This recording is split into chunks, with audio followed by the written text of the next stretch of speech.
தாமரை அப்படியே அதிர்ந்து போனாள்.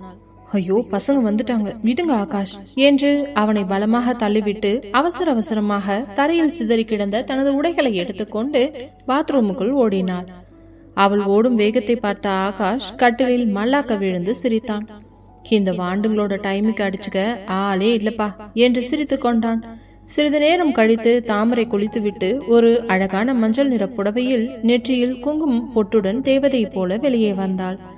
அவளது முகத்தில் இருந்த அந்த புது பெண் கலை அப்பட்டமாக தெரிந்தது. ஆகாஷும் குளித்து தயாராகி வர இருவரும் ஜோடியாக கீழே இறங்கினர். ஹாலில் கார்த்திக்கும் ரம்யாவும் அமர்ந்து காஃபி குடித்துக் கொண்டிருக்க இவர்களை பார்த்ததும் கார்த்திக் பேப்பரை தாழ்த்திவிட்டு ஒரு குறும்பான சிரிப்போடு ஆகாஷை பார்த்தான். ஏன்னா ஆகாஷ், இன்னைக்கு முகம் ரொம்ப பிரகாசமா இருக்கு. நைட் நல்லா தூங்குனியா, இல்ல என் கொரட்டு சத்தம் இல்லாம ரொம்ப மிஸ் பண்ணியா என்றதும் ரம்யா தாமரையை பார்த்து சிரித்து கொண்டே, தாமரை ஏன் இவ்வளோ லேட்டு? பாவம் ஆகாஷ், அவனை நேற்று நைட்டு ரொம்ப தான் வேலை வாங்கியிருப்ப போலையே என்று சொல்ல தாமரை வெட்கத்தில் தலை குனிந்து கொண்டாள். அண்ணா, நீங்க வேற சும்மா இருங்க என்று ஆகாஷ் வெட்கத்துடன் சமாளிக்க முயன்றான். நாங்க என்னப்பா சொன்னோம்? இவ்வளோ நாள் வனவாசம் முடிஞ்சு இன்னைக்கு தான் நீ ஒரு மனுஷனா தெரியுற என்று கார்த்திக் அவனது தோளில் கை போட்டு சிரித்தான். அப்பொழுது விஷ்ணுவும் வருணும் ஓடி வந்து தாமரையை பிடித்து கொண்டனர். சித்தி, இன்னைக்கு ஏன் நீங்க இவ்வளோ அழகா இருக்கீங்க? எங்க கூட விளையாட வரலையா என்றனர். அந்த காலை வேளையில் எந்த கவலையும் இல்லாமல் கலகலப்பாகவும் அன்பாகவும் கழிந்தது. ரம்யா நிலா பாப்பாவை தூக்கி கொண்டு வர ஆகாஷும் தாமரையும் அந்த பாப்பாவை கொஞ்சினர். ஒரு நிமிடம் ஆகாஷ் தாமரையின் காதோரம் குனிந்து, நமக்கு எப்படி நிலா பாப்பா மாதிரி ஒரு பாப்பா வரப்போகுது என்று கேட்க அவனை தன் முழங்கையால் செல்லமாக இடித்தாள். நிம்மதியான இந்த சூழலுக்கு நடுவே ஆகாஷின் போனிற்கு ஒரு குறுஞ்செய்தி வந்தது. அது விசாலாட்சியின் வழக்கறிஞரிடமிருந்து வந்திருந்தது. ஆகாஷ், உங்க சொத்துக்கள் மற்றும் அதோட மர்ம பத்திரம் குறிச்சு பேச வேணும். உடனே என்னோட அலுவலகத்துக்கு வாங்க, இல்லைன்னா சட்டம் கடமையை செய்யும் என்று இருக்க ஆகாஷின் முகம் லேசாக மாறியது. தாமரை அதை கவனித்து விட்டவள், என்னாச்சு ஆகாஷ்? ஒண்ணுமில்ல தாமரை, அம்மா அவங்களோட கடைசி ஆயுதத்தை எடுக்க பாக்குறாங்க. ஆனா கவலைப்படாத, இன்னைக்கு எனக்கு கிடைச்சிருக்க இந்த துணிச்சல் எதுக்கும் அஞ்சாது. நீயும் நம்ம தாத்தாவும் என் கூட இருக்கும்போது அந்த விசாலாட்சியால ஒரு துரும்பு கூட அசைக்க முடியாது என்று உறுதியாக சொன்னான். சாப்பிடும் இடத்தில் ஆகாஷ் அமைதியாக அமர்ந்திருப்பதை பார்த்து தாமரை அவன் தட்டில் இன்னும் ஒரு கரண்டி பரிமாறிவிட்டு அவன் அருகில் அமர்ந்தாள். ஆகாஷ், எதுவா இருந்தாலும் நம்ம எல்லாரும் சேர்ந்து பாத்துக்கலாம். இப்போ நீங்க கிளம்புங்க, உங்க கூடவே என் நம்பிக்கையும் வரும் என்று தைரியம் சொன்னாள். ஆகாஷ் அவளது கையை மேஜைக்கு அடியில் ஒரு நிமிடம் அழுத்தி பிடித்து விட்டு, சீக்கிரம் வந்துடுறேன் தாமரை என்று சொல்லிவிட்டு கிளம்பினான். ஆகாஷ் உள்ளே நுழைந்த போது அங்கே விசாலாட்சி ஏற்கனவே அமர்ந்திருந்தார். அவரது முகத்தில் ஒரு விதமான வஞ்சக சிரிப்பு இருந்தது. ஆகாஷை பார்த்ததும், வா ஆகாஷ், இத்தனை நாளா உன் பொண்டாட்டி கூட சந்தோஷமா இருந்திருப்பியே, அந்த சந்தோஷத்தை கலைக்க எனக்கு தோழி கூட விருப்பம் இல்லை. ஆனா இந்த விஷயம் ரொம்ப முக்கியமாச்சே என்றார் குரூரமாக. வழக்கறிஞர் ஒரு பெரிய ஃபைலை ஆகாஷ் முன்னால் வைத்தவர், மிஸ்டர் ஆகாஷ், இந்த சொத்து பத்திரம் உங்க அப்பா ரகசியமா எழுதி வச்சது. இதுல உங்க தாத்தாவுக்கு கூட தெரியாத ஒரு பெரிய கடன் சுமை இருக்குது. அது மட்டும் இல்லாம இந்த குடும்ப சொத்துல ஒரு பகுதி விசாலாட்சி அம்மாவோட பேர்ல முழுமையா மாத்தணும்னு எழுதி இருக்கு. அப்படி இல்லைன்னா உங்க கம்பெனியோட பங்குகள் எல்லாம் முடக்கப்படும் என்றார். ஆகாஷ் அந்த பத்திரங்களை புரட்டி பார்த்தான். அவனது அப்பாவின் கையெழுத்து அதில் இருந்தது உண்மைதான். ஆனால் அதில் இருந்த சில விவரங்கள் அவனுக்கு சந்தேகத்தை ஏற்படுத்தியது. அம்மா, அப்பா எப்பவும் இப்படி ஒரு காரியத்தை செஞ்சிருக்கவே மாட்டார். அதுவும் தாத்தாக்கும் எனக்கும் தெரியாம இப்படி ஒரு அக்ரிமெண்ட் அவர் போட்டிருக்கிறதுக்கு வாய்ப்பே இல்லை. இதுல ஏதோ ஒரு பெரிய சதி இருக்கு என்று கோபமாக கத்தினான். விசாலாட்சி வேகமாக எழுந்து நின்றவர், இந்த பாரு ஆகாஷ், சதியோ நிஜமோ சட்டம் அதெல்லாம் பாத்துக்கும். இன்னும் ஒரு வாரத்துல நீ அந்த பழைய பங்களாவுக்கு திருப்பி வரணும். அதுவும் அந்த தாமரைய விட்டுட்டு நான் சொல்ற பேச்ச கேட்டா உன்னை நான் சிஇஓவா தொடர விடுவேன், இல்லனா தெருவுக்கு வந்துடுவர் என்று எச்சரித்து விட்டு வெளியேறினார். ஆகாஷ் வீட்டிற்கு திரும்பும் போது மிகவும் கலங்கி போயிருந்தான். வீட்டிற்குள் நுழைந்தவனை பார்த்ததும் கார்த்திக்கும் தாமரையும் ஓடி வந்தனர். ஆகாஷ் லாயர் ஆபீஸில் நடந்த அனைத்தையும் சொன்னான். அதை கேட்ட கார்த்திக் அதிர்ச்சியில் உறைந்து போனவன், என்னடா சொல்ற? சித்தப்பா இப்படி ஒரு கடனை வச்சிருந்தாரா? எனக்கே இது தெரியாதே என்றதும் தாத்தா ஊஞ்சலில் இருந்து மெதுவாக எழுந்து வந்தவர், ஆகாஷ் கவலைப்படாத, இந்த விஷயம் விசாலாட்சிக்கு தெரியாது. உன் அப்பா இறக்கிறதுக்கு முன்னாடி ஒரு உயிரை என்கிட்ட கொடுத்திருந்தான். அதுல இந்த சொத்துக்கள் எல்லாம் உன் பேர்லயும் கார்த்திக் பேர்லயும் தான் இருக்குதுன்னு தெளிவா இருக்கு. ஆனா அவ காட்டுறது போலியான பத்திரமா கூட இருக்கலாம் என்றார். உடனே தாமரை முன்னே வந்தவள், ஆகாஷ் அத்தை இவ்வளோ தூரம் இறங்கிட்டாங்கன்னா நாமளும் சும்மா இருக்க கூடாது. அந்த பத்திரத்தை பரிசோதனை பண்ணணும். அது வரைக்கும் நாம எதுக்காகவும் பயப்படக்கூடாது என்று சொல்லி ஆகாஷின் தோளில் கை வைத்தாள். அன்று இரவு ஆகாஷ் பால்கனியில் கவலையுடன் நின்று கொண்டிருந்தான். தாமரை ஒரு கிளாஸ் பாலுடன் அங்கே வந்தவள் அவன் பின்னால் இருந்து அவனது தோளில் தலை சாய்த்தாள். ஆகாஷ், இன்னைக்கு நம்ம வாழ்க்கையிலேயே ஒரு சோதனை வந்திருக்கலாம். ஆனா நேத்து நைட்டு நாம ஒருத்தருக்கு ஒருத்தர் கொடுத்த அந்த வாக்குறுதிக்கு முன்னாடி இந்த சொத்து பணம் எல்லாம் ரொம்ப சின்னது. நீங்க கவலைப்படாம தூங்குங்க ஆகாஷ் என்றாள். ஆகாஷ் அவளை தன் பக்கமாக இழுத்து இறுக்கமாக அணைத்து கொண்டவன், தாமரை உன்னை பார்க்கும்போதுதான் எனக்கு பலமே வருதுடி. அம்மா என்ன வேணா பண்ணட்டும், உன்னை மட்டும் நான் எந்த காலத்திலையும் விட்டு தர மாட்டேன் என்று சொல்லி அவளது நெற்றியில் முத்தமிட்டான். அந்த பதற்றமான சூழலிலும் இருவரின் காதலும் அந்த வீட்டின் பாதுகாப்பாக நின்றது. விசாலாட்சி வீசி அந்த சொத்து பத்திரம் என்ற அஸ்திரம் ஆகாஷை சற்றே நிலைக்குலைய வைத்திருந்தாலும் தாமரை தளரவில்லை. அவள் அந்த பத்திரத்தின் நகலை ஆகாஷிடமிருந்து வாங்கி ஆழ்ந்து கவனித்தாள். அவளது கண்கள் அந்த ஆவணத்தில் இருந்த ஒவ்வொரு வரியையும் ஜல்லடை போட்டு தேடியது. ஆகாஷ், எனக்கு ஒரு சந்தேகம். அத்தை சொல்ற மாதிரி மாமா கடன் வாங்கி இருந்தா அதுக்கான ஆதாரங்கள் அவரோட பர்சனல் அறையிலயோ இல்ல பேங்க் லாக்கர்லயோ கண்டிப்பா இருக்கணும். ஆனா மாமா எதையும் மறைக்கிற குணம் கொண்டவர் இல்லையே என்று தாமரை கேட்டதும் தாத்தா குறுக்கிட்டார். ஆமா தாமரை, என் மகன் எதையும் ஒளிச்சு வச்சு செய்ய மாட்டான். இந்த விசாலாட்சி யாரையோ வச்சு தயார் பண்ணி போலி பத்திரம்னு என் மனசு சொல்லுது. ஆனா அதை எப்படி நிரூபிக்கிறதுன்னு தான் தெரியல என்றதும் தாமரை சட்டென்று எழுந்தாள். அந்த குமார் அன்னைக்கு நம்ம வீட்டுக்குள்ள புகுந்தானே ஒரு வேலைக்கார, அவன் கண்டிப்பா அத்தைக்கு தெரிஞ்ச ஆள் தான். அவனை பிடிச்சா உண்மை வெளியே வரப்போகுது என்றாள் உறுதியுடன். அன்று மாலை தாமரை யாருக்கும் தெரியாமல் கார்த்திகை மட்டும் தனியாக அழைத்தாள். மாமா, எனக்கு ஒரு உதவி வேணும். அந்த குமார் போன கார் நம்பர் என்கிட்ட இருக்கு. அதை வச்சு அவன் எங்க இருக்கான்னு நம்ம டிரைவர் மூலியமா கண்டுபிடிக்க முடியுமா என்றதும் கார்த்திக் வியப்புடன் அவளை பார்த்தான். தாமரை, நீ இவ்ளோ விவரமா இருப்பன்னு நான் நினைக்கவே இல்லை. கண்டிப்பா கண்டுபிடிச்சிடலாம். ஆனா ஆகாஷ் கிட்ட சொல்ல வேண்டாமா என்றதும், வேண்டாம் அம்மா, அவர் ஏற்கனவே ரொம்ப டென்ஷன்ல இருக்காரு.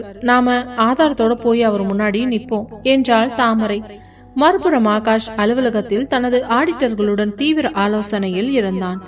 விசாலாட்சி சொன்னது போல ஏதேனும் பண பரிமாற்றம் நடந்திருக்கிறதா என்று பழைய கோப்புகளை தேடினான். அப்பொழுது அவனுக்கு ஒரு வினோதமான விஷயம் புலப்பட்டது. 5 வருடங்களுக்கு முன்னால் கம்பெனி கணக்கில் இருந்து ஒரு பெரிய தொகை அனாமதையே கணக்கிற்கு மாற்றப்பட்டிருந்தது. ஆனால் அதற்கு அவளது அப்பாவின் அனுமதி இல்லை. அப்போ இது அப்பாவோட கடன் இல்லை, யாரோ கம்பெனி பணத்தை திருடிட்டு இப்போ அத அப்பா மேல பழியா போடுறாங்க என்று ஆகாஷ் ஆவேசமாக மேஜையை தட்டினான். அன்று இரவு தாமரைக்கு ஒரு போன் கால் வந்தது. கார்த்திக் தான் அழைத்திருந்தான். தாமரை, அந்த குமார் இப்போ ஊருக்கு ஒதுக்குப்புறமா இருக்கிற ஒரு பழைய குடோன்ல தான் தங்கி இருக்கான். நாம இப்பவே கிளம்புனா அவனை பிடிச்சிடலாம் என்றதும் தாமரை ஒரு நொடி கூட தாமதிக்கவில்லை. கிளம்பலாமாமா என்றாள். அவர்கள் சரியாக அந்த இடத்திற்கு சென்ற போது குமார் அங்கே விசாலாட்சியின் ஆட்களுடன் பணத்தை பங்கு போட்டுக் கொண்டிருந்தான். தாமரை சிங்கப்பெண் போலே உள்ளே நுழைந்தவள், டேய் யாரா நீங்களா, இங்க என்ன பண்றீங்க என்றதும் ஒருவன் பாய வர கார்த்திக் அவனை தடுத்தான். தாமரை நேராக குமாரின் சட்டையை பிடித்தவள், மரியாதைய சொல்லு, அந்த பத்திரத்துல மாமாவோட கையெழுத்து போட்டது யாரு? விசாலாட்சி அத்தை உனக்கு எவ்வளவு கொடுத்தாங்க என்று அவள் அதட்ட குமார் பயத்தில் நடுங்கினான். அம்மா, என்னை விட்டுடுங்க, எனக்கு குடும்ப குட்டியெல்லாம் இருக்கு. பணத்துக்கு ஆசைப்பட்டு தான் நான் இந்த காரியத்துக்கு ஒத்துக்கிட்டேன். அதெல்லாம் விடு, நாங்க உன்னை ஒன்னும் பண்ண மாட்டோம் என்று மிரட்டியதும் தயங்கியபடியே, அது வந்து ஒரு போலி கையெழுத்து போடுற ஆளை வச்சுதான் தயார் பண்ணாங்க. அந்த பத்திரம் நிஜம் கிடையாது என்று அவன் உண்மையை கூறினான். தாமரை அவன் பேசியதை தனது போனில் ரகசியமாக பதிவு செய்து கொண்டாள். இதை வச்சு அந்த விசாலாட்சி அத்தையோட ஆட்டத்தை இப்பவே முடிக்கிறோம் பாருங்க என்று கர்ஜித்தாள். வீட்டிற்கு திரும்பியதும் தாமரை நேராக ஆகாஷின் அறைக்கு செல்ல ஆகாஷ் தலையில் கை வைத்து அமர்ந்திருந்தான். தாமரை ஓடி போய் அவனை அணைத்து கொண்டவள், ஆகாஷ், இனிமே நீங்க எதை நினைச்சும் கவலைப்பட வேண்டாம். இந்த பிரச்சனைக்கு இதோ ஆதாரம் என்கிட்ட இருக்கு. அத்தை பண்ணது எல்லாமே ஏமாத்து வேலை ஆகாஷ். நாளைக்கு காலையில நாம போலீஸோட போய் அவங்க முன்னாடி நிக்கிறோம். இந்த பிரச்சனைய முடிக்கிறோம். நீங்க கவலையே படாதீங்க என்று அந்த வீடியோவை ஓட செய்தாள். ஆகாஷ் பிரமிப்புடன் அவளை பார்த்தவன் அவள் கைகளை அழுத்தி பிடித்து கொண்டு, தாமரை, நீ என் பொண்டாட்டிய கிடைச்சது நான் செஞ்ச புண்ணியம்டி. மதுரைக்காரவங்க எப்பவுமே கெட்டிக்காரங்கன்னு நிரூபிச்சிட்ட என்று அவளை அப்படியே தூக்கி சுற்றினான். விடியற் காலையிலேயே விசாலாட்சி தனது வழக்கறிஞருடன் புதிய பங்களாவின் வாசலில் வந்து நின்றார். அவரது முகத்தில் ஏதோ ஒரு பெரிய போரை வென்று விட்டதை போன்ற ஒரு அகங்கார சிரிப்பு. வாசலில் நின்றபடியே, டே ஆகாஷ், கார்த்திக், வெளியே வாங்கடா, உங்க டைம் இப்போ முடிஞ்சு போச்சு என்று அவர் கூச்சல் போடவும் சத்தம் கேட்டு தாத்தா, கார்த்திக், ரம்யா மற்றும் ஆகாஷ் அனைவரும் வெளியே வந்தனர். தாமரை மட்டும் பின்னால் ஒரு புன்னகையோடு அமைதியாக வந்து நின்றாள். என்ன விசாலாட்சி, இவ்வளோ சீக்கிரம் வந்துட்ட? என் பேரன் என்ன முடிவெடுத்திருக்கான்னு கேட்க வந்தியா என்று தாத்தா கம்பீரமாக கேட்க, முடிவெல்லாம் ஏற்கனவே எடுத்தாச்சு மாமா. ஆகாஷ் ஒண்ணு என் கூட அந்த பழைய பங்களாவுக்கு வரணும், இல்லைன்னா இந்த கம்பெனி சொத்துக்களை விட்டுட்டு தெருவுக்கு வரணும். கையெழுத்து போட பத்திரம் ரெடியா இருக்கு என்று வழக்கறிஞர் நீட்டிய கோப்பை காட்டினார் விசாலாட்சி. ஆகாஷ் கோபத்தில் அந்த பத்திரத்தை பறிக்க போக தாமரை அவனது கையை பிடித்து தடுத்தாள். இருங்க ஆகாஷ், அத்தை இவ்வளோ தூரம் ஆசைப்பட்டு எடுத்துட்டு வந்திருக்காங்க, ஒரு நிமிஷம் நாமளும் அதை பாப்போமே என்று சொல்லி அந்த பத்திரத்தை வாங்கினாள். என்ன தாமரை, இத படிச்சு பார்த்துட்டு உன் புருஷனை தயார் பண்ண போறியா என்று விசாலாட்சி கிண்டல் செய்ய, தாமரை அந்த பத்திரத்தை ஒரு தரம் பார்த்துவிட்டு உரத்த குரலில் சொன்னாள். அத்தை, இந்த பத்திரம் ரொம்ப அருமையா தயார் பண்ணியிருக்கீங்க. ஆனா ஒரு சின்ன தப்பு பண்ணிட்டீங்க. மாமாவோட கையெழுத்து 5 வருஷத்துக்கு முன்னாடி இருந்ததை விட இந்த பத்திரத்துல ரொம்ப துல்லியமா இருக்கு. ஆனா அந்த 5 வருஷத்துக்கு முன்னாடி மாமாவுக்கு வலது கை விரல்ல ஒரு சின்ன விபத்து ஆகி தழும்பு இருந்துச்சுன்னு உங்களுக்கு தெரியுமா என்றதும் விசாலாட்சி திடுக்கிட்டு போனார். அது அதுக்கென்ன இப்போ என்று கோபமாக கேட்க, அதுக்கென்னவா? அந்த விபத்துக்கு அப்புறம் மாமாவோட கையெழுத்துல ஒரு சின்ன நடுக்கம் இருக்கும். ஆனா இதுல கம்ப்யூட்டர்ல வரைஞ்ச மாதிரி தெளிவா இருக்குது. ஏன்னா இதை தயார் பண்ணது அந்த குமார் தானே என்று தாமரை சொன்னதும் பின்னால் இருந்து கார்த்திக் அந்த குமாரை இழுத்து கொண்டு வந்தான். குமாரை பார்த்ததும் விசாலாட்சியின் முகம் அப்படியே வெளுத்து போனது. வக்கீல் நைசாக நழுவ பார்த்தார். டேய், ஒழுங்கா உண்மையை சொல்லு, இவங்க உனக்கு எவ்வளவு பணம் கொடுத்தாங்க என்று ஆகாஷ் அதட்டியதும் குமார் நடுங்கிக் கொண்டே விசாலாட்சியை பார்த்தவன், அம்மா என்ன மன்னிச்சிருங்க என்று ஆகாஷ் பக்கம் திரும்பி, உங்க அம்மா தான் சார் இந்த போலி பத்திரத்தை தயார் பண்ண சொன்னாங்க, என்கிட்ட அதுக்கான எல்லா ஆதாரமும் இருக்கு என்று அவன் கூறினான். உடனே தாமரை போனை எடுத்து நேற்று இரவு குமார் வாக்குமூலம் கொடுத்த அந்த பதிவை ஓட செய்தாள். அந்த வராண்டாவே விசாலாட்சியின் சதி திட்டத்தால் அதிர்ந்தது. அத்த, நீங்க ஒரு அம்மாவா இருந்து என் புருஷனுக்கும் அவரோட அண்ணனுக்கும் துரோகம் பண்ண பாத்தீங்க. அந்த பழைய பங்களாவில் நீங்க வச்சிருக்கிறது அன்பான வீடு இல்ல, அது வெறும் கல்லும் மண்ணும் தான். ஆனா நாங்க இங்க ஒரு குடும்பமா அன்பால வாழ்ந்துகிட்டு இருக்கோம். இனிமேலாவது எங்களை விட்டுட்டு போயிடுங்க என்று தாமரை தீர்க்கமாக சொன்னாள். ஆகாஷ் ஆவேசமாக விசாலாட்சி முன்னால் வந்து நின்றவன், அம்மா, உங்களை என் அம்மாவா நினைக்கவே எனக்கு அருவருப்பா இருக்கு. இன்னையிலிருந்து உங்களுக்கு எனக்கும் இந்த குடும்பத்துக்கும் எந்த சம்பந்தமும் இல்லை. போலீஸ வரவழைச்சி உங்களை உள்ள தள்ள எனக்கு ஒரு நிமிஷம் ஆகாது. ஆனா என் அப்பாவோட ஆத்மா வருத்தப்படும்னு தான் உங்களை விட்டுடுறேன். இனிமே என் கண்ணு முன்னாடியே வராதிங்க. உங்களுக்கும் எனக்கும் எந்த சம்மந்தமும் இல்லை என்றதும் விசாலாட்சி செய்வதறியாது திகைத்தார். தான் இத்தனை நாள் கட்டி காத்த அந்த போலி கௌரவம் மண்ணோடு மண்ணாக போவதை அவரால் தாங்க முடியவில்லை. ஒரு வார்த்தை கூட பேச முடியாமல் தலையை குனிந்து கொண்டு அங்கிருந்து வேகமாக வெளியேறினார். தாத்தா கண்கலங்கி தாமரையின் தலையை வருடியவர், தாமரை, நீ இந்த வீட்டுக்கு வந்த மருமக இல்லம்மா, எங்க குலத்தை காக்க வந்த எங்க குலசாமி என்றார். கார்த்திக்கும் ரம்யாவும் தாமரைக்கு நன்றி சொன்னார்கள். ஆகாஷ் அவளை பெருமையாக பார்த்துவிட்டு, தாமரை, மதுரக்காரினா சும்மாவாடி என்று அவளை அணைத்து கொண்டான். விசாலாட்சி அந்த வாசலை விட்டு வெளியேறும் போது அவரது கண்கள் சிவந்து போயிருந்தன. தோற்று போன ஒரு சிங்கத்தை போல அல்ல, காயம்பட்ட ஒரு நாகத்தை போல அவர் வெளியேறினார். காரில் ஏறியதும் அவர் தனது வழக்கறிஞரை பார்த்து ஆவேசமாக, அந்த தாமரை அவகிட்ட நான் தோத்துட்டேன்னு நினைக்கிறாளா? அவ மதுரக்காரி அப்படின்னா நான் இந்த வீட்டை 30 வருஷமா ஆண்டு கட்டிருக்க விசாலாட்சி. இந்த அவமானத்தை கண்டிப்பா நான் சும்மா விட மாட்டேன் என்றதும் வழக்கறிஞர் பயந்து கொண்டே கேட்டார்.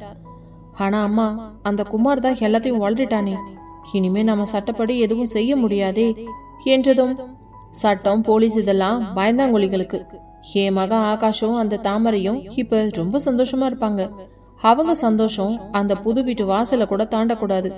கார்த்திக்கும் ஆகாஷும் இப்போ பிசினஸ்ல ஒண்ணு சேர்ந்துட்டாங்கல்ல, அந்த பிசினஸ் எப்படி சதைக்கணும்னு எனக்கு தெரியும் என்று குரூரமாக சிரித்தார். அந்த பிரச்சனையிலிருந்து தற்காலிகமான மீண்ட நிம்மதியில் அனைவரும் இருந்தனர். ஆனால் தாமரைக்கு மட்டும் ஏதோ ஒரு தயக்கம் இருந்தது.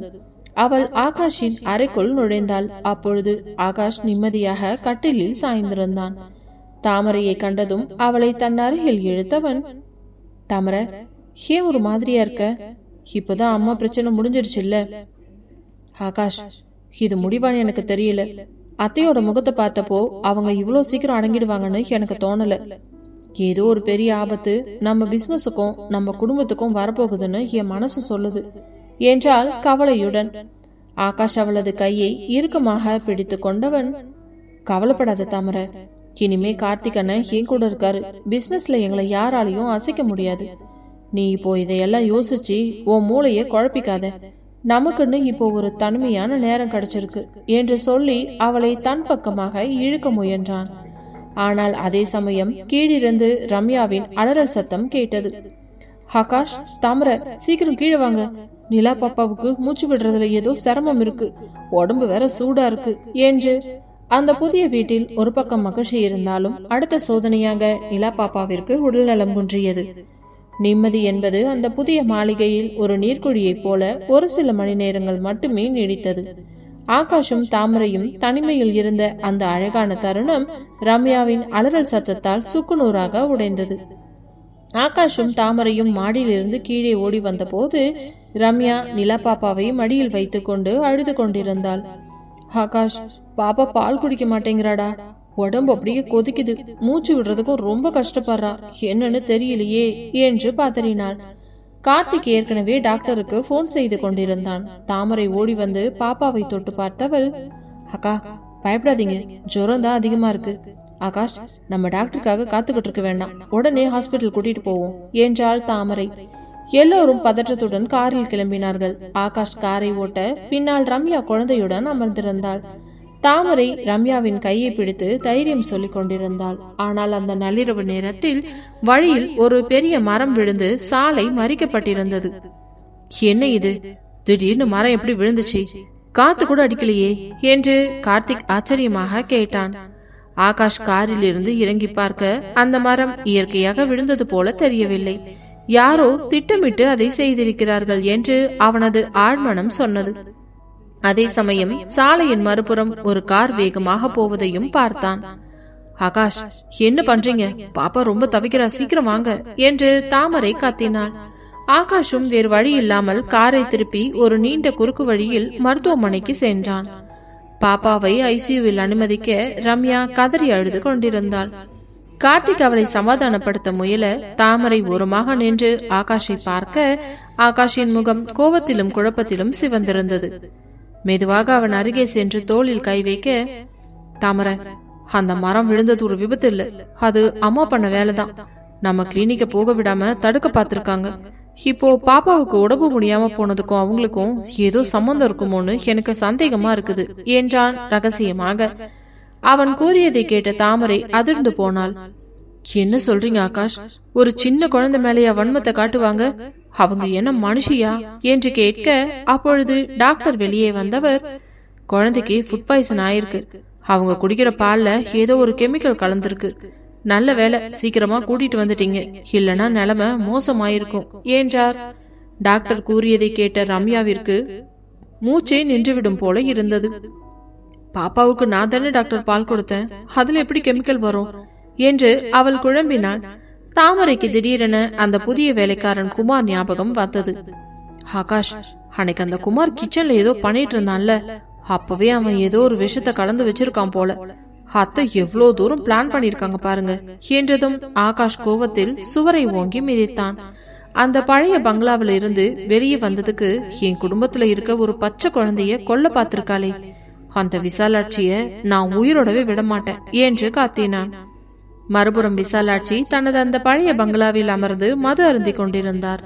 அவரது முகத்தில் எந்த குற்ற உணர்வும் இல்லை. ஆகாஷ், நீ உன் பொண்டாட்டி கூட சேர்ந்து அந்த வீட்டுல நிம்மதி இருந்துடலாம்னு நினைக்கிறியா?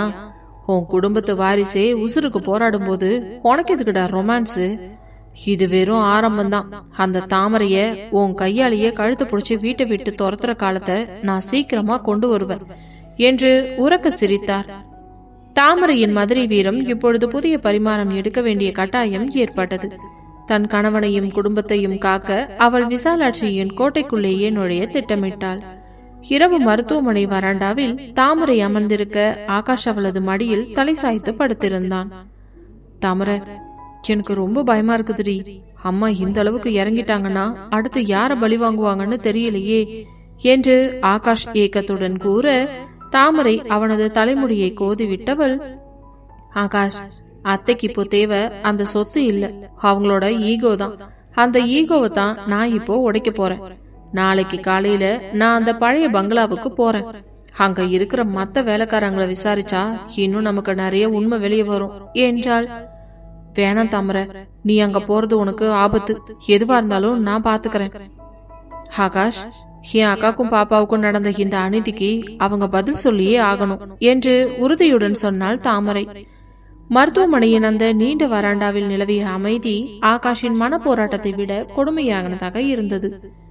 நிலா பாப்பாவின் உடல்நிலை இப்பொழுது ஓரளவுக்கு சீராகிவிட்டதாக டாக்டர் சொன்னாலும் ரம்யா இன்னும் இயல்பு நிலைக்கு வரவில்லை.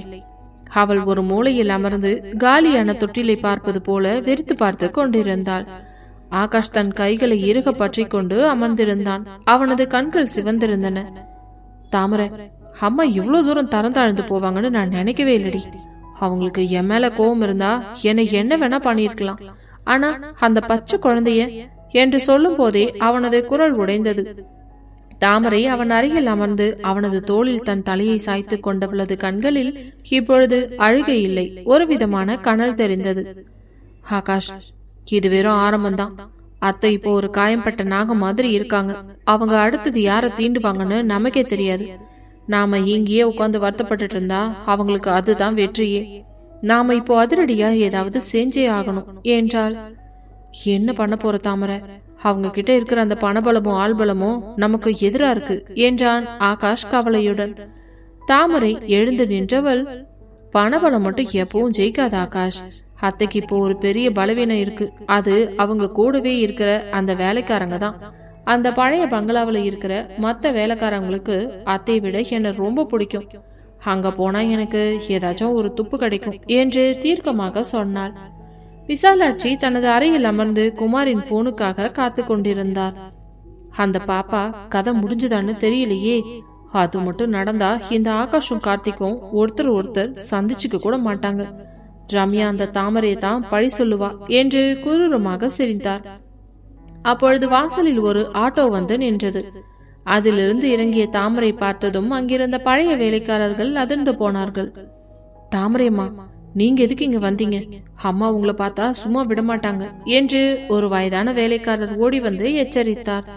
தாமரை மெலிதாக சிரித்தவள், இருக்கட்டும் தாத்தா, அத்தை பார்க்க நான் வரல. எனக்கு ஒரு சின்ன உதவி வேணும். அந்த குமார் எங்க வீட்டு கிச்சன்ல ஏதோ பால் பாட்டில்ல கலந்தான். அந்த மருந்து பாட்டில் எங்க இருக்குன்னு உங்களுக்கு ஏதாவது தெரியுமா என்றதும் வேலைக்காரர்கள் ஒருவரையொருவர் பார்த்து கொண்டனர். அதில் ஒருத்தி மெதுவாக வந்து, அம்மா, அன்னைக்கு குமார் அந்த பழைய கிணத்துக்கு பின்னாடி இருக்கிற செடிகளுக்கு நடுவுல எதையோ வீசினதை நான் பார்த்தேன் என்று ரகசியமாக சொன்னாள். தாமரை உடனே அங்கே ஓடி போய் பார்க்க முட்கள் நிறைந்த அந்த செடிகளுக்கு நடுவே தேடிய போது ஒரு சிறிய நீல நிற கண்ணாடி பாட்டில் அவளுக்கு கிடைத்தது. அதன் லேபிளில் இருந்த பெயரை பார்த்ததும் தாமரைக்கு தூக்கி வாரி போட்டது. அது சாதாரண விஷம் அல்ல, ஒரு வகையான மெதுவான நஞ்சு. இது பெரியவங்களுக்கு தெரியாது, ஆனா குழந்தைகளுக்கு உயிருக்கே ஆபத்து விளைவிக்கும். தாமரை அதை தனது கைப்பையில் போட்டுக்கொண்டு திரும்பிய போது முன்னால் விசாலாட்சி நின்றிருந்தார். என்னடி மதுரக்காரி, மறுபடியும் இங்க வந்து குப்பை தொட்டில ஏதோ தேடிக்கிட்டு இருக்க? பிச்செடுக்கிற நிலைமைக்கு வந்துட்டியா என்று ஏளனமாக சிரித்தார். தாமரை நிமிர்ந்து விசாலாட்சியின் கண்களை நேராக பார்த்தவள், அத்த, நான் தேடினது கிடைச்சிருச்சு. இது வெறும் குப்பை இல்ல, உங்களுக்கு ஜெயிலுக்கு அனுப்ப போற ஆதாரம். நிலா பாப்பாவுக்கு நீங்க கொடுத்த அந்த விஷயத்தோட பாட்டில் இப்போ என்கிட்ட இருக்கு. இத வச்சு நான் போலீஸ்க்கு போனா உங்க கௌரவம் என்ன ஆகும்னு யோசிச்சீங்களா என்றதும் விசாலாட்சியின் முகம் ஒரு நிமிடம் வெளுத்தது. ஆனால் அடுத்த நொடி சுதாரித்து கொண்டவர், ஆதாரம் இருந்தா மட்டும் போதாதடி, அத சட்டப்படி நிரூபிக்க உன்னால முடியாது. ஏன்னா அந்த குமாரி போய் ஏன் கட்டுப்பாட்டுல இருக்கான். நான் சொல்றதுதான் சட்டம் என்று திமிராக கூற, அப்படியா? அப்போ இந்த குமார் யாருன்னு உங்களுக்கு தெரியுமா என்று தாமரை தன் போனை எடுத்து ஒரு வீடியோவை ஆன் செய்தாள். அதில் குமார் போலீஸ் ஸ்டேஷனில் அமர்ந்து விசாலாட்சி சொன்ன அனைத்தையும் அப்படியே ஒத்துக்கொள்வது போல இருந்தது. உண்மையில் தாமரை நேற்று இரவே கார்த்திக் மூலமாக போலீஸை அந்த குடோனுக்கு அனுப்பி அவனை கைது செய்த வைத்திருந்தாள். அதை பார்த்த விசாலாட்சி அதிர்ச்சியில் பின்வாங்கினார். நீ நீ இவ்வளவு விவரமா இருப்பன்னு நான் நினைக்கலடி. இது வெறும் ஆரம்பம் தான் அத்தை. நீங்க என் குடும்பத்தை எப்ப தொட்டீங்களோ அப்பவே உங்க அழிவு ஆரம்பமாகிருச்சு. இப்போதைக்கு இந்த பாட்டில மட்டும் வச்சு உங்களை நான் உள்ள தள்ள மாட்டேன். ஏன்னா நீங்க உங்க தப்புக்காக வருந்தி என் புருஷன் காலில் விழுந்து மன்னிப்பு கேட்கிற அந்த ஒரு நாளைக்காக நான் காத்துக்கிட்டு இருப்பேன். அது வரைக்கும் உங்களுக்கு தூக்கம் இருக்காது என்று ஒரு சிம்ம சொப்பனமாக நின்று சொன்னாள் தாமரை. அதற்கு பிறகு நிலா பாப்பா இப்பொழுது வார்டுக்கு மாற்றப்பட்டிருந்தாள். அவளது சிரிப்பு சத்தம் அந்த வராண்டாவில் கேட்டபோதுதான் எல்லோருக்கும் உயிர் வந்தது. ஆகாஷ் தாமரையை கட்டிப்பிடித்து கொண்டவன், தாமரை, நீ இல்லனா இன்னைக்கு இந்த குடும்பமே செதறி இருக்கும்டி. நீ எப்படி அந்த பாட்டில கண்டுபிடிச்ச என்றதும் தாமரை நடந்ததை சொன்னாள். கார்த்திக் நெகிழ்ச்சியுடன், தாமரை, நீ இந்த வீட்டுக்கு மருமகளா மட்டும் வரல, ஒரு காவல் தெய்வமாவே வந்திருக்க என்றான். ஆனால் ஆகாஷிற்கு ஒரு சந்தேகம் இருந்தது. தாமரை, அம்மா இவ்வளோ சீக்கிரம் அடங்கிடுவாங்கன்னு எனக்கு தோணல என்றான். ஆகாஷ் சொன்னது போலவே விசாலாட்சி இப்பொழுது ஒரு புதிய சதிவலையை பின்ன தொடங்கினார். இந்த முறை அவர் குறிவைத்தது ஆகாஷையோ தாமரையோ அல்ல, ஆகாஷின் தொழிலில் இருக்கும் ஒரு மிகப்பெரிய எதிரியை. விசாலாட்சி தனது அந்த பழைய பங்களாவின் இருட்டு அறையில் அமர்ந்து ஒரு விலையுயர்ந்த மதுக்கோப்பையை சுழற்றி கொண்டிருந்தார். தாமரை கொடுத்த அந்த அதிர்ச்சியிலிருந்து அவர் இன்னும் மீளவில்லை என்றாலும் அவரது மனதில் வன்மம் இன்னும் ஆழமாக வேரூன்றி இருந்தது. தாமரை, அந்த பாட்டில் ஆதாரத்தை வச்சு என்ன மெட்டலாம்னு பாக்குறியா? சட்டம் போலீஸ் இதெல்லாம் என் கைக்குள்ள விளையாடுற பொம்மைகளா நான் மாத்து வேண்டி. ஆனா அதுக்கு முன்னாடி ஆகாஷ் எதை பார்த்து பயப்படுவானோ அந்த நிழலை நான் இப்போ எழுப்ப போறேன் என்று குரூரமாக சிரித்தவர் தனது போனை எடுத்து ஒரு ரகசிய எண்ணிற்கு அழைத்தார். பல மணி நேரங்கள் கழித்து அந்த பங்களாவின் வாசலில் ஒரு கருப்பு நிற சொகுசு கார் வந்து நின்றது. அதிலிருந்து இறங்கிய அந்த நபர் சுமார் 40 வயது மதிக்கத்தக்க, பார்ப்பதற்கே மிகவும் கம்பீரமாகவும் அதே சமயம் வஞ்சகமாகவும் இருந்தான். அவனது பெயர் சித்தார்த் வர்மா, ஆகாஷின் பழைய பிசினஸ் பார்ட்னர். ஒரு காலத்தில் ஆகாஷுக்கு துரோகம் செய்து கம்பெனி பணத்தை திருடியதற்காக ஆகாஷால் ஜெயிலுக்கு அனுப்பப்பட்டவன். இப்போது 5 வருடங்களுக்கு பிறகு விடுதலையாகி வெளியே வந்திருக்கிறான். விசாலாட்சி அவனை வரவேற்றவர், வா சித்தார்த், உனக்காகத்தான் இத்தனை நாளா காத்துக்கிட்டு இருந்தேன் என்றதும் சித்தார்த் சோஃபாவில் அமர்ந்து ஒரு சிகரெட்டை பற்ற வைத்தவன், விசாலாட்சி அம்மா, என்னை இப்போ எதுக்கு கூப்பிட்டீங்கன்னு எனக்கு நல்லா தெரியும். அந்த ஆகாஷ் இப்போ ரொம்ப மேல போயிட்டான்ல, அவனை தரையில இறக்காம எனக்கு தூக்கம் வராது என்றான். அவன் மட்டும் இல்ல சித்தார்த், அவனுக்கு பக்கபலமா ஒரு மதுரக்காரியும் வந்து சேர்ந்திருக்கா. அவதான் இப்போ என் எல்லா திட்டத்தையும் கெடுக்கிறா. அவளையும் சேர்த்து நம்ம வழியில இருந்து அகற்றணும் என்றார் விசாலாட்சி. பெண்களை எப்படி கையாளணும்னு எனக்கு தெரியுமா. முதல்ல ஆகாஷோட கம்பெனி ஷேர்ஸை வீழ்த்தணும், அப்புறம் அவனோட குடும்பத்துல ஒரு பெரிய விரிசலை உண்டாக்கணும். நான் இப்போவே என் வேலையை ஆரம்பிக்கிறேன் என்று சித்தார்த் கண் சிமிட்டினான். புது வீட்டில் அனைவரும் மீண்டும் இயல்பு நிலைக்கு திரும்பியிருந்தனர். நிலா பாப்பா சிரித்துக்கொண்டே ரம்யாவின் மடியில் விளையாடி கொண்டிருக்க, தாமரை அனைவருக்கும் காலை உணவை பரிமாறிக் கொண்டிருந்தாள். ஆகாஷ் அலுவலகத்திற்கு கிளம்ப தயாராகி கீழே வந்தவன், தாமரை, இன்னைக்கு ஒரு முக்கியமான மீட்டிங் இருக்கு. கம்பெனியோட ஒரு பெரிய ப்ராஜெக்ட் சைன் ஆக போகுது. இது நடந்தா நம்ம கம்பெனி அடுத்த லெவலுக்கு போயிடும் என்றான் உற்சாகமாக. ரொம்ப சந்தோஷம் ஆகாஷ், ஆனா எப்பவும் ஜாக்கிரதையா இருங்க. அத்தை அமைதியா இருக்கிறது எனக்கு ஒரு விதமான பயத்தை தான் கொடுக்குது என்றாள் தாமரை அவனது கோட்காலை சரி செய்து கொண்டே. ஆகாஷ் அவளது கன்னத்தை பிடித்து கிள்ளி, ஏன் கூட நீ இருக்கும்போது எனக்கு என்ன பயம், நான் சீக்கிரம் வந்துடுறேன் என்று சொல்லிவிட்டு காரில் ஏறினான். ஆகாஷ் அலுவலகத்திற்கு சென்ற சில நிமிடங்களிலேயே அவனது செக்ரட்டரி பதற்றத்துடன் ஓடி வந்தவர், சார், ஒரு பெரிய பிரச்சனை. நம்ம கம்பெனியோட முக்கியமான டிசைன்ஸ் எல்லாம் லீக் ஆயிருச்சு. நம்ம போட்டியாளர் வர்மா இண்டஸ்ட்ரீஸ் அதே ப்ராஜெக்ட கம்மி ரேட்டுக்கு ஏலம் எடுத்திருக்காங்க என்றதும் ஆகாஷ் அதிர்ச்சியில் உறைந்தான். வர்மா இண்டஸ்ட்ரீஸா? சித்தார்த் வர்மா வெளியே வந்துட்டானா? எப்படி இது நடந்தது என்று குழம்ப, அதே சமயம் ஆகாஷின் போனுக்கு ஒரு தெரியாத நம்பரில் இருந்து மெசேஜ் வந்தது. அதில் தாமரை ஒரு அந்நிய நபருடன் ரகசியமாக பேசுவது போன்ற ஒரு மங்கலான புகைப்படம் இருந்தது. அதற்கு கீழே ஒரு வரியும், உன் கம்பெனி ரகசியங்களை உன் பொண்டாட்டியை வித்துட்ட ஆகாஷ் என்று இருக்க, ஆகாஷிற்கு தலை சுற்றியது. அவன் ஒரு நிமிடம் கூட யோசிக்காமல் வீட்டுக்கு காரை எடுத்தான். அவனது மனதில் சந்தேகத்தின் விதை மெல்ல முளைக்க தொடங்கியது. வீட்டிற்குள் நுழைந்த ஆகாஷ் ஹாலில் பூ கட்டி கொண்டிருந்த தாமரையிடம் நேராக சென்றான். அவனது கண்கள் கோபத்தில் சிவந்திருந்தன. தாமரை, உனக்கு சித்தார்த் வர்மாவை தெரியுமான்னு சொல்லு என்று காத்தினான். தாமரை புரியாமல் எழுந்து நின்றவள், சித்தார்த் வர்மாவா? யார் அது? எனக்கு தெரியாதே ஆகாஷ் என்றதும் ஆகாஷ் தன் போனை அவள் முன்னால் காட்டினான். அப்போ இது யாரடி? எதுக்காக இன்னைக்கு காலையில நீ கம்பெனி ஃபைல்ஸ் எடுத்துட்டு போய் இவங்கிட்ட கொடுத்த? அந்த விசாலாட்சி கூட சேர்ந்து எனக்கு நீயும் துரோகம் பண்றியா என்று வார்த்தையை வீசினான். தாமரை அதிர்ந்து போனவள், ஆகாஷ், என்ன பேசுறீங்க? நான் இன்னைக்கு காலையில இருந்து வீட்டை விட்டு வெளியவே போல. இது யாரோ மார்க்கிங் பண்ணின போட்டோ. என் மேல உங்களுக்கு சந்தேகமா என்று அவள் கண்கலங்கி கேட்க, கார்த்திக்கும் ரம்யாவும் ஓடி வந்து தடுத்தனர். ஆகாஷ், என்னடா இது? தாமரை அப்படிப்பட்டவை இல்லைன்னு உனக்கு தெரியாதா? எனக்கு தெரியல அண்ணா. கம்பெனிக்கு கோடிக்கணக்கில் நஷ்டம். அந்த சித்தார்த்தினோட பழைய எதிரி. அவங்கிட்ட என் ப்ராஜெக்ட் எப்படி போனுச்சு என்று ஆகாஷ் கத்திவிட்டு தன் அறைக்கு சென்று கதவை தாழ்போட்டு கொள்ள, தாமரை அப்படியே தரையில் அமர்ந்து அழுதாள். விசாலாட்சியின் அடுத்த கட்ட ஆட்டம் ஆகாஷின் நம்பிக்கையே அஸ்திவாரமாக அசைக்க தொடங்கியது.